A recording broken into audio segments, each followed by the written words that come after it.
In over 3 decades, I've learned that truly great car dealerships are only great because of one thing: leadership. So I'm sitting down with the great men and women inspiring automotive on TimTalks, automotive leadership and beyond. Welcome, ladies and gentlemen, to yet another episode of TimTalks. Thank you so much for taking a few minutes out of your busy days. As we always say, we want to bring you the best and brightest in the automotive space, because no one's smarter than everyone. We will continue together to get better. This week is like any other week and pretty special. I have my dear friend, the one and only Kyle Dishner. Did I say that right? Close enough. Disher. I'm teasing, dude. I messed it up because at the beginning of every show, I'm like, okay, how do you pronounce your last name to make sure I don't butcher it? Because believe it or not, people have butchered my last name as easy as it is before, but that's okay. So glad to have. Obviously, I've known Kyle for many, many years now, and one of the best, in my opinion, trainers in the space. I've seen his energy. I've seen, and more importantly, the before and after in some of our shared dealer groups that use our software, and obviously use Kyle as well. So welcome, Kyle, to TimTalks, brother. Thank you. Glad to be here. It's been about awesome. How long did it take me to get on here? 4 years, 5 years, 10 years? How long have you been doing these things? I've been doing a minute, but in all sincerity, and this is not a prideful statement. There's a lot going on. So we paused a few times, but receiving multiple emails and text and truly helping people and that weekly boost, we said, you know what, let's pivot a little bit.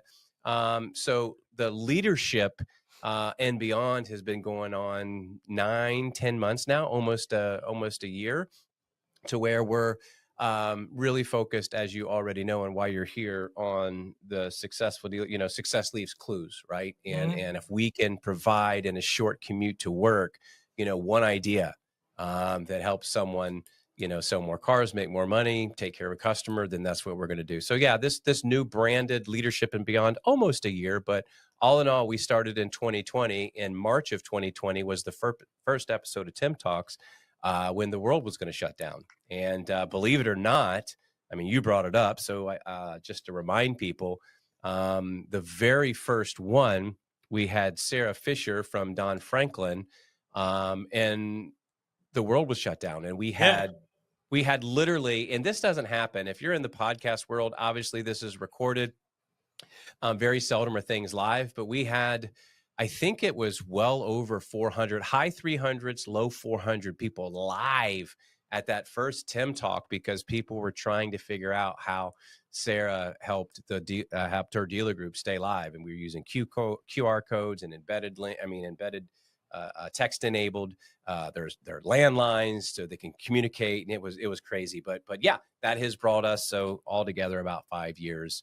Nice. We've been trying to pour into people. So there you go, man. There you go. Well, let's start with your story, man. I really think it's great, and we don't want to be pitchy on here ever. You'll notice that we very rarely even talk about our company or who, but we want to help people. So, but I love stories. So tell people that don't know Kyle, tell us your story and how you started to how you're now influencing hundreds of dealers on a yearly basis. Yeah, for sure. Very good intro too. And every one of these I've ever heard, I always enjoyed. So that's all I wanted to come on. Started selling cars when I was in high school. I got a job at Montgomery Wards. Remember Montgomery Wards? Montgomery Ward. Why does that sound so familiar? They were like the Sears for like forever. Yes. They were around a bajillion years. So luckily I got a job at Montgomery Wards. I can tell you how I finagled that thing too. I told it on another podcast. No one's ever came up to me and gave me more comments than my Montgomery Ward stores. Maybe I'll circle back to that. So I started selling appliances, and I was making good money selling appliances. There was a help wanted sign right by the dealership by my high school though. And I would go past this thing and I was like, you know what? I want to sell cars. So I went in there and begged to get hired. They were like, 1, you're in school. 2, you want to keep your appliance job. There's no way in heck we're going to let you do that. And I went in multiple times. And finally, they let me sell cars in high school. I was in high school part-time. I sold washer machines 2 or 3 days a week, and then they let me sell cars the rest. So I worked 7 days a week, half selling appliances, half selling cars. Sold all through high school. And then right before I graduated, they go, look, man, you got to pick one way or the other. You got to go to college. You got to keep doing the washer machine thing. If you quit, though, we'll put you on the desk. So they put me on the desk right when I graduated high school. I was wait a minute. Wait a minute. Hold on. Let's go back. Yeah. So you're 19 years old. So I would tell people I started selling cars at 17, which I did. But I didn't get a management job till I was 25 years old. So you're telling me that someone put you on the desk at 19 years old. Sold when I was 18. Right when I turned 19, I got on the desk. Wow. I got on the desk. I turned 19 right when I graduated. So yeah, they gave me a shot. They were crazy. They shouldn't have done it, but it worked out. Wow. So, I mean, what kind of feedback did you get as a 19-year-old desk manager to people that I'm sure that have been in the car business 20, 30 years? I was very well supervised, and I was kind of like a glorified desk guy.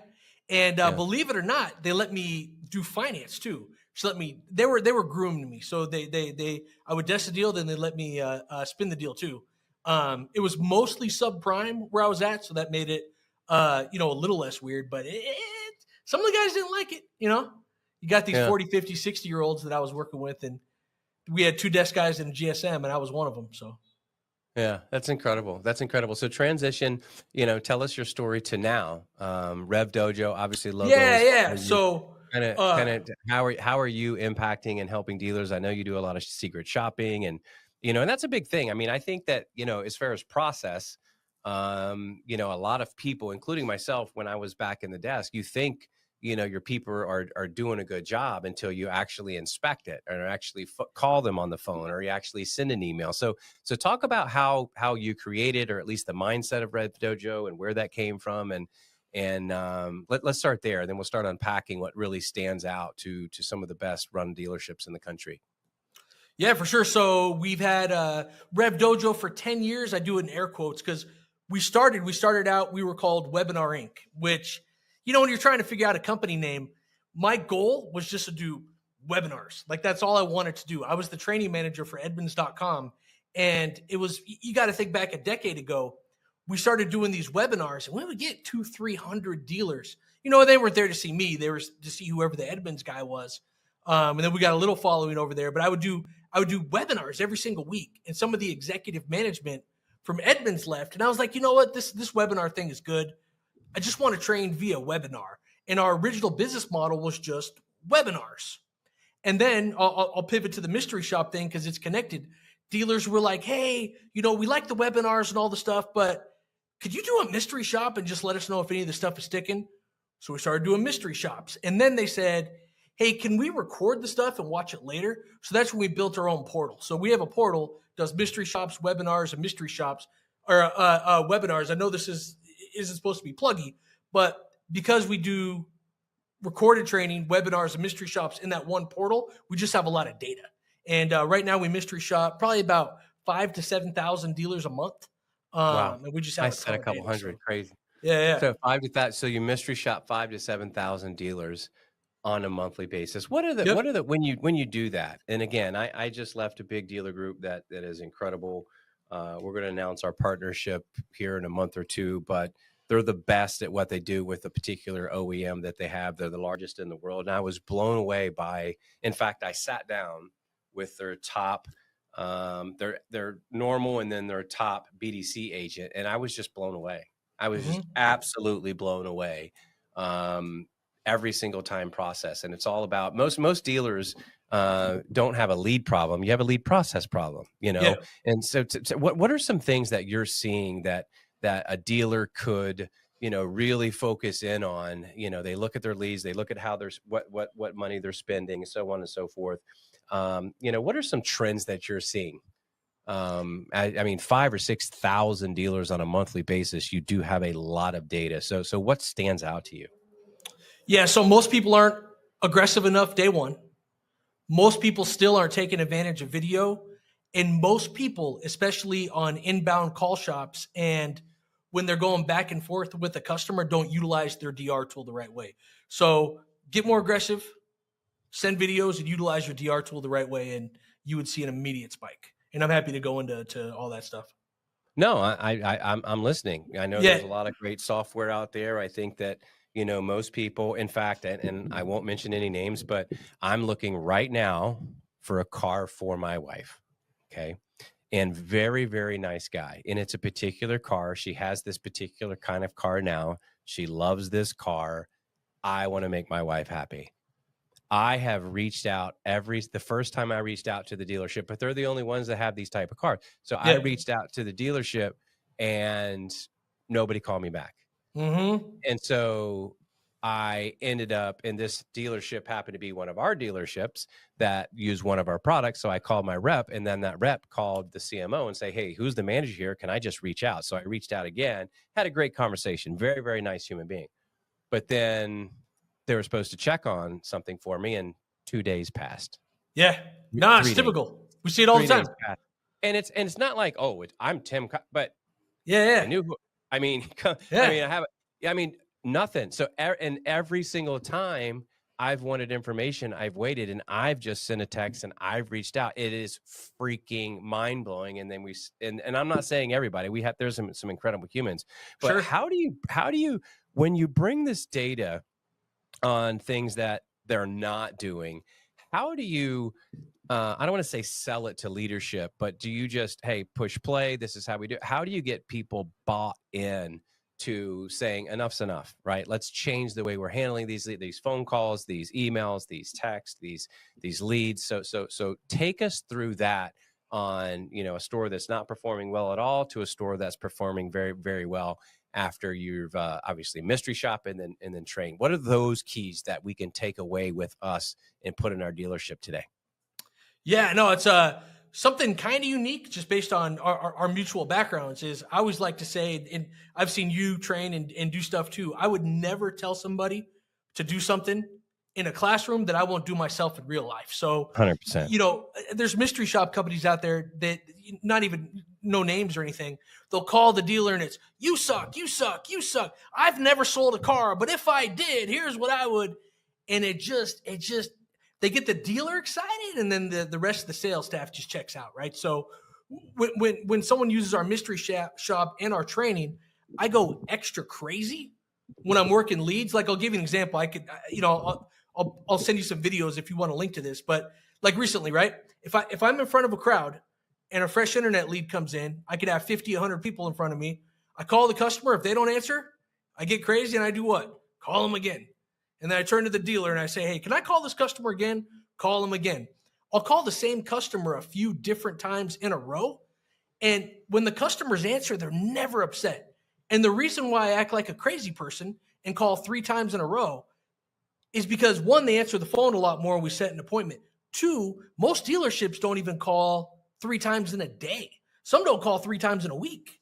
And so it's important just to make sure that they understand the urgency, because this is a customer that went on the website, the DR tool, third-party website. They picked out a vehicle just like you did for your wife. After doing 20, 30 hours worth of research, they gave their first name, their last name, their email address, their phone number. They went, click, click, please call me. If you got the right processes and the right call guides and stuff, the hardest part is just literally getting them on the phone. So I go insanely aggressive because, like I say, if I can call 3 times in a row in 1 minute, guys, can you call 3 times in a day? Can you send them a video? And most of the time, you know, if I didn't know what to say, I'd be scared too.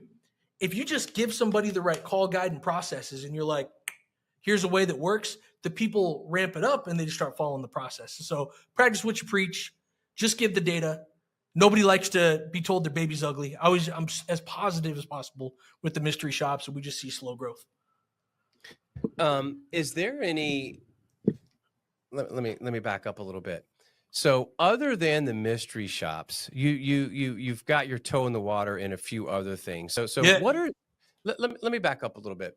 So, other than, and look, we've had some amazing humans on here like Jonathan Dawson, and Jonathan Dawson, in my opinion, is again one of the most amazing trainers out there. But you have to inspect, you have to use, you have to follow up and make sure that your people are using the things that people like Jonathan and Kyle are teaching to make sure that it's implemented. Because at the same time, as I have the privilege to travel this country, it's not necessarily, in fact, not at all. The dealerships that are for example, the one that I just saw on the West Coast is the number one particular OEM in the country. I won't say it because you'll know who it is. And the number one, another OEM in the country. It's not debatable. There's a lot of things you can debate. It's not. They are. And, the Patrick Abads in Georgia and the Kevin Deutsch, like on and on and on, these people that are overachieving and they are the ones that want to constantly see and look at the game film. This is what I don't want people to miss, and break down the game film. How can I get just a little bit better? I talk about, if you haven't seen it, you'll get hooked on it. If you like anything with 4 wheels or 2 wheels, regardless, but 4 wheels is Formula One Drive to Survive. Yeah. And several years ago, we made our entire company watch that. And it ties into what you're saying, Kyle, is because in the first 2 seasons, in the first season, they talked about walking the track. And before every race, I believe every race team, I know the big ones like Red Bull and McLaren and others do it, you would see 4, 5, 6 people together in a line walking the track. And that was the driver, that was the pit crew chief, that was the engineer, that was the lead mechanic, and they walked every single inch of that track. Yeah. And they did that because they could see, well, hey, look, we know there's a 30-degree. It's like we need to adjust the torque here. We need to do this. We need to do that. And just to get 0.2% or 0.3 seconds faster. That's all it takes to win the race. You miss it by this much. Difference. Yeah. So that's, guys, ladies and gentlemen, when we're talking about this stuff, there's so many things out there. I can come on a podcast. I can go on Clubhouse. I can speak to you at Digital Dealer or NADA or all this other stuff and say all these things, and it might come over good, and it might even move you. But if we don't implement them in our own life and look at our actual game film and have people like Kyle and others looking at our game film, listening to what we are actually saying, I truly believe it is the biggest difference. We have so many people, not that they're bad and your baby's ugly and you suck, but so many people that are okay where they're at. Do you want to guess, Tim, how many people call? If 5 days go by, talking about inspecting, what do you think the average dealer calls a customer in 5 days off a fresh internet lead or DR lead? How many 5 days go by? We go to their website and say we're interested in a car. How many phone calls do I get? It's a little over 2. So in 5, you're talking about, and when you're talking about inspecting the track and all that stuff, could not agree with you more. That's just, you're so right. Yeah. And and guys, it's just, I mean, it's life.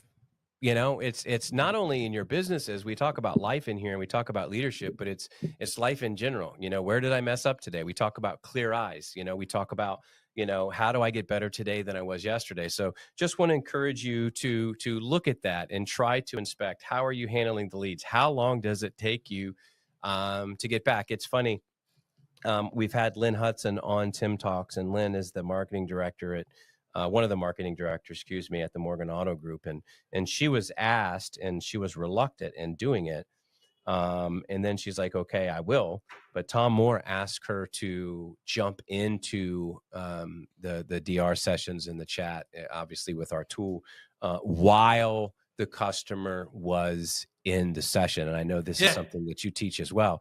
And she tripled her ROI. But yet we go into some places and people treat these tools like ours and others like the field of dreams. If you build it, they will come. I'm going to throw it on my website. I'm going to wait until it produces a lead. I'm going to wait till it goes in the CRM. I'm going to, which technically means I'm going to wait until they go to my competitor's website. I'm going to wait in fact, because I just did it right before this show. I had a little break in between all my calls, and I just went on that guy's competitive website to see if he had the car, because nobody's got back to me. I said, can you find this car for me? I'll come in and get it. He's not. That was a day ago. He hasn't. So I'm racking my brain. So let's unpack a little bit of what you are. You're involved in a few other things and how you could, because I want everybody to truly understand how you could truly help. And again, this is to help people. So what are some other things that you're seeing and some other ways that you're helping dealers? We do a lot of hiring. So, the hiring market's hot. in-person training a lot. And then I'm going to tell you about our cool new thing. So hold on one go second. ahead. Let me back up a little bit. So let's just say a dealership needs an ASE certified service technician. You hire them? You can I can. It's hard. That's harder than a salesperson, but we do. We do it as good as anybody else. I'm just asking. Yeah. So mainly sales. Is that correct? No, we do so text too. Okay. I just cringe because that's my hardest one. You know, that's everybody's hardest one, right? We do the tech hiring for a lot of dealers, but that one's always tough. And we got some things we've done because we've been doing hiring for almost 10 years where we can help dealers find those techs that are out there in the market. So not only do we post ads, we flip it and we aggressively go after folks that, you know, we'll advertise in places where people are moving from. You know, we check a lot of different trends and a lot of different things going on to make sure that if the tech is out there at all considering a gig, we get them to the right place. With that being said, it's still hard, but we do. Yeah. So what's some other things that you're seeing and that how you can help dealers? Our coolest new thing, and I think I told you about this at NADA, is called Calendgrow. Did I tell you about Calendgrow? Yep. So appointment set in the CRM, and you don't need our software to do this, even though our software is super inexpensive. All we're doing is when an appointment is in the CRM, we're automatically sending the customer and the salesperson a calendar invite. And we're seeing double-digit show increases because everybody on earth, how did I join this podcast today? You sent me a calendar invite. Everyone on earth lives on their calendar. The majority of salespeople don't utilize it and don't do it though. So we're seeing huge spikes with the app. Again, you don't need the app. You can train the salespeople how to do it manually. The app just makes sure it gets done. So 10 appointments go in the CRM. In real time, we automatically shoot out 10 calendar invites. It's been really good. Very cool. Yeah. Very cool. Doing that. So dealers, if you're listening to this, if you want one little nugget that maybe you're not doing, you know, use our app, don't use our app. Just train your people on how to do calendar invites and make sure they actually do it. Awesome. In fact, ladies and gentlemen, we're going to put a link to RevDojo in the description, as well as maybe a video or two.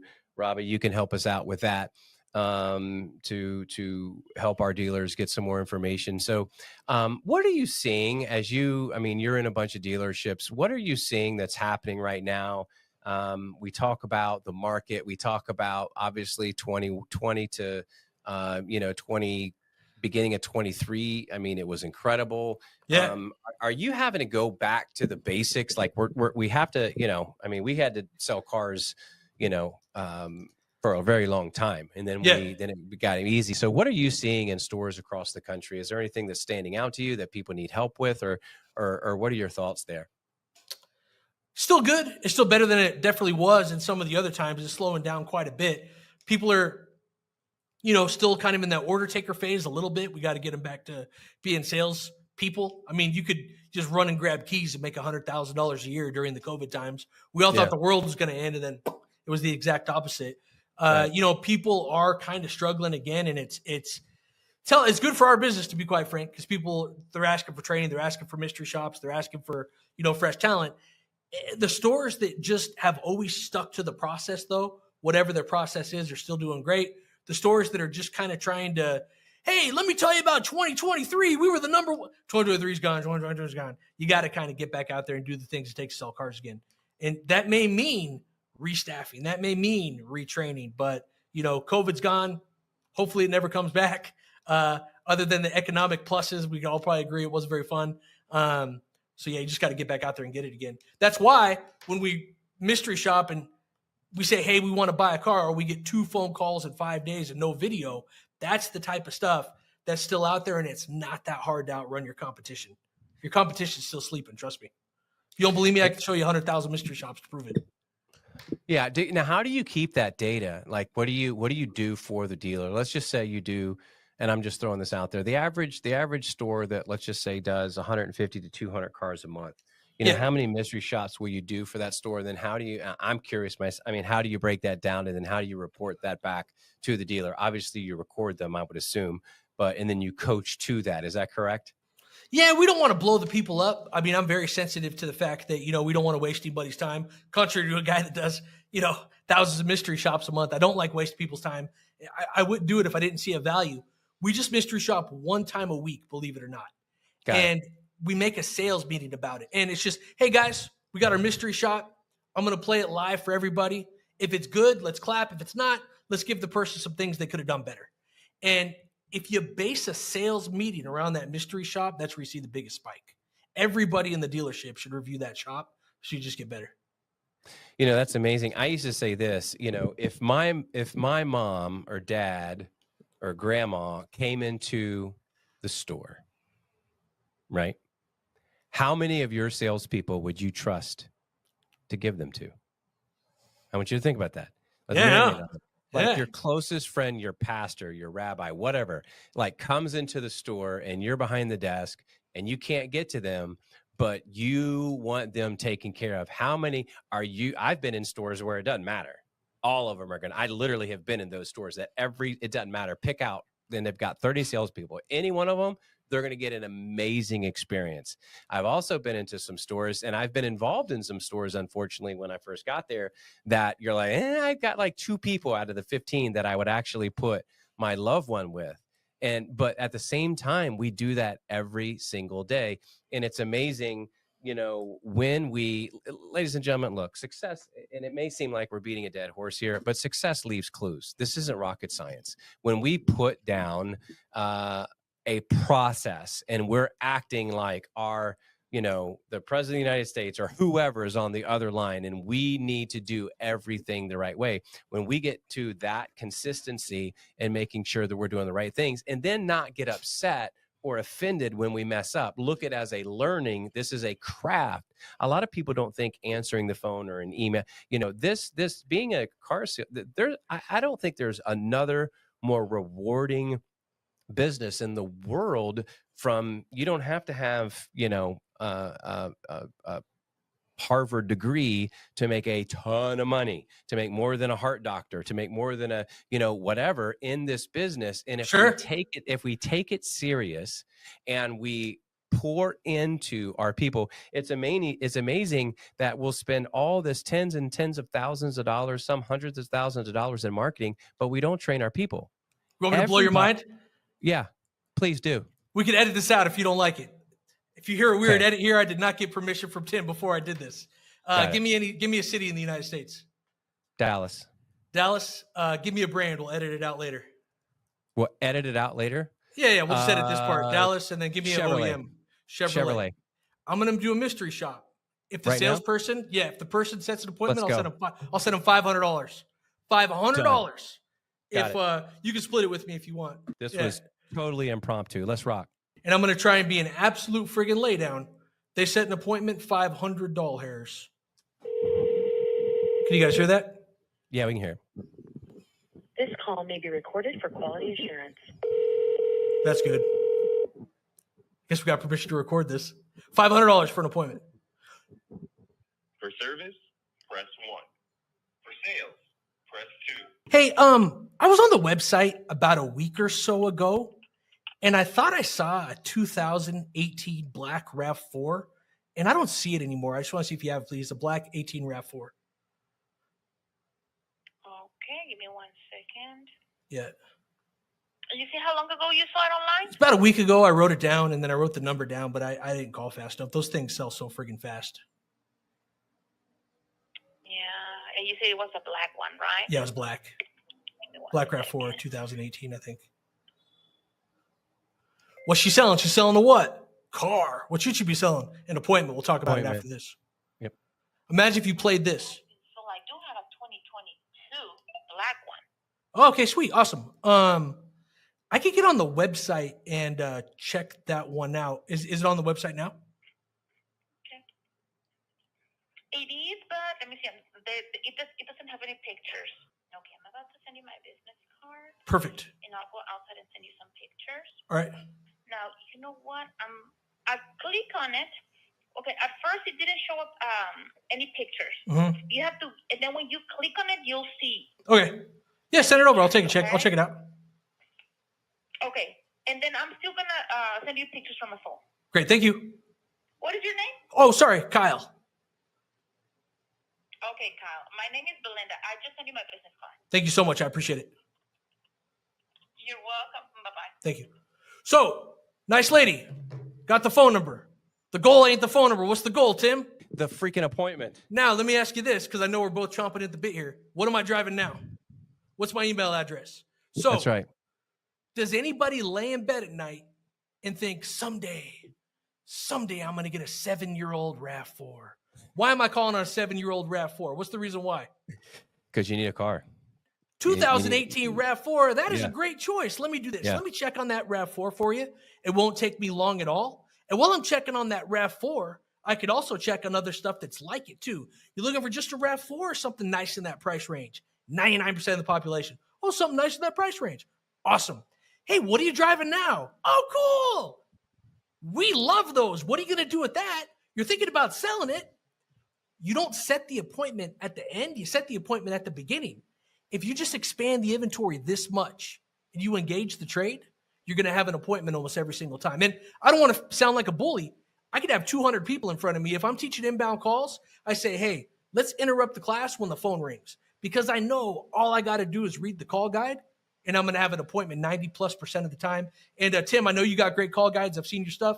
I'll send you our call guides, post yours, post ours. Managers, dealers, Tim's friends, my friends, if you're listening to this, make sure that you have a call guide in front of your salespeople. And then I'm going to be quiet after this one point, because this is huge. This is the number one thing dealers are missing right now. She should have hung up the phone, put me in CRM, and then who should she have gone to go see, Tim? Not to put you on the spot. Who should she go see? Say that again. 1 second. I was checking my note. No, it's all right. When she hung up the phone, who should she have gone to talk to? Who would she have talked? Manager. Hey, I just took this phone up, and if 10 calls come into the dealership, you want 10 managers touching those calls. A manager's never going to touch that call. Have a call guide. Never hang up without asking for an appointment. Never lie to anyone. You don't need to. Expand the inventory, get the trade involved, go touch the desk. Boom. Ladies and gentlemen, you have seen a live example of why we need to train, why we need to, as the old saying says, inspect what we expect. We expect everybody to be killing it, but at the same time, we probably have really nice salespeople, like the lady we just randomly picked a dealership in Dallas, Texas, a Chevy dealer in Dallas, Texas, and we randomly picked a car. Very nice, but no appointment. She just texted me a picture of herself and her business card. That's all I got, but still nothing about the car or asking anything. Yeah. She just texted me. So at least she texted me. At least she texted you, but we did not get the appointment. Ladies and gentlemen, or even ask for the appointment or even find out why we needed the car or what they were trading. Because I would argue that the trade is almost as important, if not more important, than the car you're selling, depending what, as hard as it is to buy inventory these days. So you put a call guide in front of her, she'd have been dynamite. She just doesn't have any training. Very nice person. She probably sells 15 cars a month just by being so nice. Put a call guide in front of her, put some processes in front of her, she'd be on fire.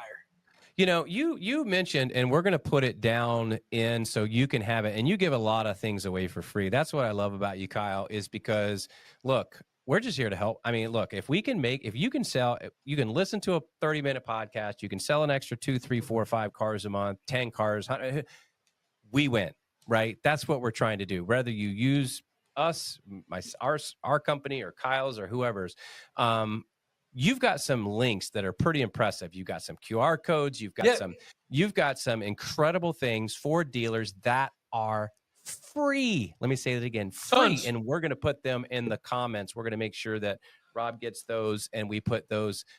We've got a couple sales meetings, I believe. We've got links and to some videos. What else can we put there in the link that's free for dealers if they just want to check it out at their leisure to help them in their next sales meeting or training their people? Yeah, we'll do some live calls and stuff, and we're coming to a wrap here. I know we're over time. I'll see if I can find a video of this. And don't kill me. Tim obviously is a big part of a digital retailing company. You know how the biggest missed opportunity in digital retail right now, in real life, real customers, you want to know, Tim? Okay. You get somebody on the phone, and they say, what's my car worth? Can I have the best price? Yeah. Right? One of the easiest opportunities, and most people don't do it, is just use your digital retailing link. You know what, Mr. Customer, Mrs. Customer? You want to know the price, the payment, the trade, whatever? We're a full disclosure dealership right now. If you're looking for the best trade value, price, payment, whatever the hot button is, you're going to buy from us because everyone looking for that bias here. In fact, I'm going to text you a link right now, if that's okay with you. Right in this link. Not only are you going to have pricing, you're going to be able to take a look at your payments, the value of your vehicle, trade. everything. Yep. Yeah. Yep. And you know, you're going to be happy with this. If not, I'd be shocked. Assuming you're happy because everybody always is, what time could you come out, this afternoon or this evening? Well, I'd come out this evening. Lock the appointment down. And you close with this. All right, I just text you that link. I got you in my calendar for 6:15 this evening. Anything you don't like, all you got to do is call me. Your digital retailing tool shows confidence. Next time someone says, I want the best price, don't get up and go talk to your sales manager. Text them the digital retailing link. Next time somebody wants a trade value, text them the digital retailing link, set the appointment, and now the buyer has a 6:15 appointment in their head, on their calendar. They click the link, they see you're a nice person, they see you're not playing any games, boom, they show up. So that is the number one area when we're teaching digital retail that's underutilized. Use the DR link for the best price, best whatever. I love it. I think I'm going to parachute you into a few of our dealer groups. Listen, ladies and gentlemen, thank you. We are a little over time, but I think it was well worth it. We did a live secret shop on TimTalks. Kyle's going to put a couple links to help you and your dealership free of charge, just to help you. Also, if you want to get a hold of Kyle at RevDojo, we're going to also put that link in the comments below. Kyle, thank you so much for the time you spent with us today, brother. Let's just edit out the boring stuff. We'll keep it short. You know, you don't have to put the whole podcast up. Yeah, we can do that too. Ladies and gentlemen, thank you for taking the time to hang out with us for a few minutes, hopefully on your commute on the way to your dealership, getting ready to crush the day. As we always say, no one is smarter than everyone. But absolutely, let's just continue to get better together. We'll see you soon. Thanks, Tim.